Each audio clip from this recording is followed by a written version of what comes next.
morning. Yan. Ngayon po ipapakita namin yung pagpuputol gamit yung X-Acto. Yan. Will demonstrate by Mr. Dave Villanueva of Franklin Smith. Yan. So ipiprepare natin yung tubo.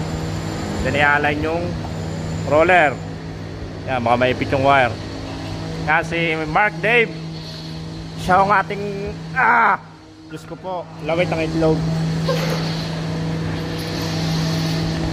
Pag na-align yung tubo sa roller, tetestingin nyo. Yan, kailangan smooth. Tapos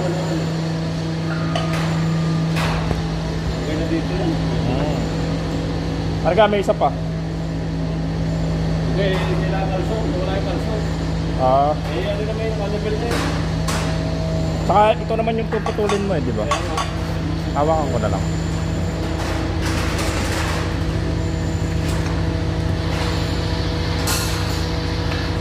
Yeah, safety first. Kaya mag-googles. Googles. Matapak mo lang yung mark sa labas. Pakita mo nga yung blade, bro. Oo, hindi mo maano yan. Hindi na. Oo. Ayan.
Nice.